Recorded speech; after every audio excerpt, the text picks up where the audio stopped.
care about the fact you were lied to... You can speak for the majority, You're just running time down because you know you're wrong. All right. So in this clip, you're about to see a perfect example of a very familiar character in British political conversations, the ultra-loyal supporter who used to call in all the time, but now chooses to text instead.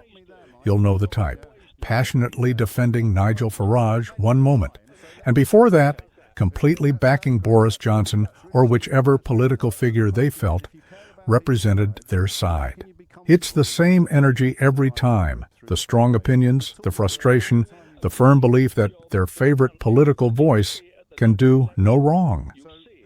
The only real difference now is that many of them no longer call in live, and that's usually because they know that when their arguments face proper scrutiny or detailed questioning, things can get a little uncomfortable. This clip captures that shift perfectly. The confidence from behind the screen, the familiar talking points, and the same unwavering loyalty that pops up again and again in British political discourse. If you enjoy commentary that breaks this stuff down, make sure to hit like and subscribe and tap the notification bell so you don't miss any future videos. Right, let's watch the clip together. And afterward, I'll share my full thoughts on what's really going on here. Your lot got drubbed in the referendum. Your lot got drubbed in the general election. Yeah, go on. But you just can't not my lot, mate. Not my lot in the general election. I was one of Jeremy Corbyn's most cogent critics. But what's the question again? The question was, why can you not accept that just because someone doesn't agree with your point of view... No, it's not my point of view. Standard, they're sub-mental. Mate, you're putting words in my mouth, and I don't think sub-mental is actually a word. Well, you put words in everyone else's mouth. No, I don't. I give you an opportunity to answer the questions that I ask, Mike, and the question is... No, you're doing it again. I've just given you the free space to make your point. It's not my fault you haven't got one. Let me make my point. Good. Let me make my point. Go on, then. So you think that the counting of the votes in the American election was wrong? Yeah. Okay. Don't keep insulting people because they don't agree with you. It's not a question of agreeing. Is there a border in the Irish Sea? It is. Is there a border in the Irish Sea? I don't care. No, but is there? All I care about is people's lives. Okay. So then why don't you care about the bloke who said he wanted bodies to pile up in their thousands?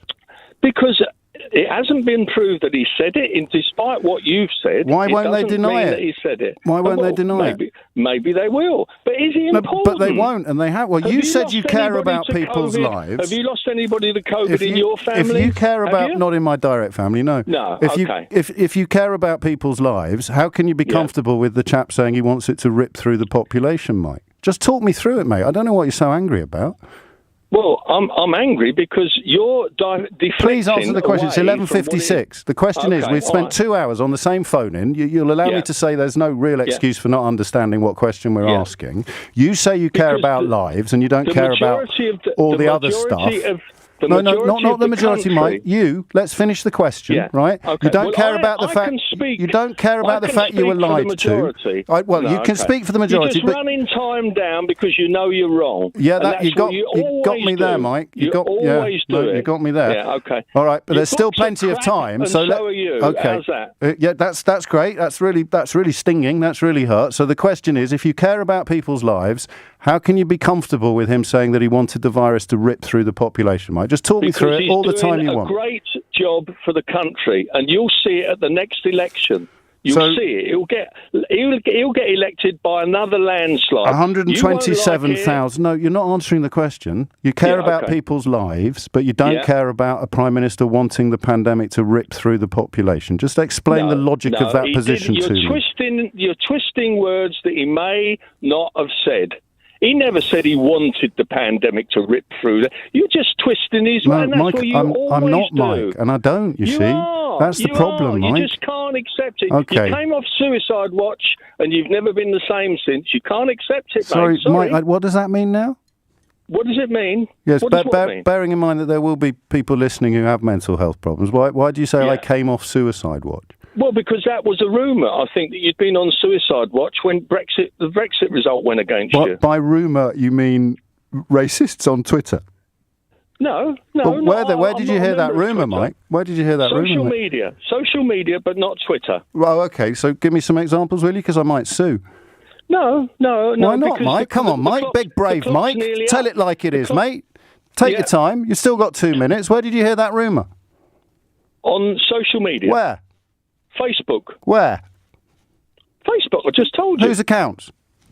Well, I don't make a note of people's accounts. There was a lot of them. You must be able to remember something that you're going to come out and spew on national radio, trivia. Mike. Come on. It's trivia. It just demonstrates You think it's trivia that you think it's trivia that people claimed I was on suicide watch? Come on, Mike. Give me the source. No. Otherwise, people might think you're lying. How few people support your views? Mike, you have believed somebody posting on Facebook that I was on suicide watch, and you're here to claim that you've got a clearer bead on reality than I have. Yeah, well, what you may have been, because all your dreams are shattered. But and they Mike, keep being shattered, and you can't accept it. What are you talking about, Mike? Your man is calling for bodies to pile up in their thousands and the virus to rip through the population. And in order to defend your position on national radio, you're reduced to repeating libelous lies from Facebook accounts that you're too cowardly to name. Okay.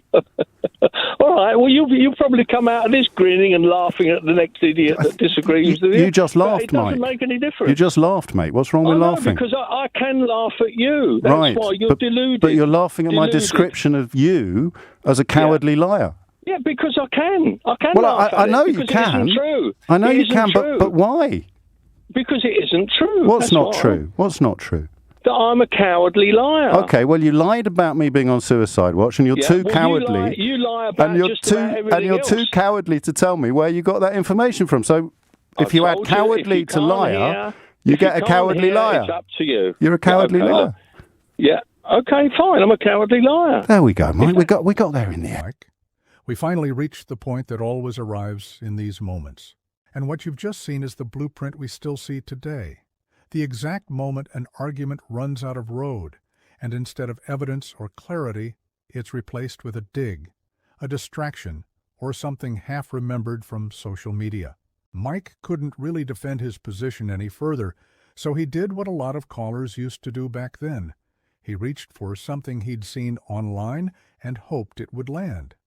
And in many ways, Mike represents the early version of a pattern that has become incredibly common in British politics today. The names change, the leaders change, the slogans change, but the emotional script stays remarkably similar. There's a familiar loyalty, a strong desire for someone who can lead the country forward, and a deep frustration towards anyone who asks a few simple questions. And that's exactly why this old clip still matters here in late 2025. Because people like Mike learned something important from moments like this. Arguments built on hearsay or outrage tend to fall apart the second they're examined calmly and clearly. They don't hold up when someone asks, "Where did you hear that? What's the source? Does the evidence actually support it?" So what happened next? Well, the call started to slow down. Instead, many of these voices shifted to texting. And why wouldn't they? Texting offers distance. It offers safety. You can fire off a message in capital letters from your phone without the pressure of being questioned in real time. No follow-ups, no clarifications, no need to explain where the information came from. And that is why this clip is more than just an exchange. It's almost a small origin story. It shows how, over time, passionate but untested political opinions found their way into text messages rather than phone calls, into comment sections rather than conversations, and into slogans rather than detailed discussions. What's interesting is that these voices often sound the loudest in our national debate, not because they represent the majority, far from it, but because certain media platforms amplify them, giving the impression they speak for the whole country. You heard Mike use one of those familiar phrases, the silent majority. It's said so often that people start to believe it, when in reality, many of these loud voices actually represent a very small but very energetic group. And that's why breaking down moments like this is important. It reminds us that the loudest opinions aren't always the most representative, and they're certainly not always the most accurate. Let me know your thoughts in the comments below. If you're enjoying these breakdowns, make sure to hit like, subscribe,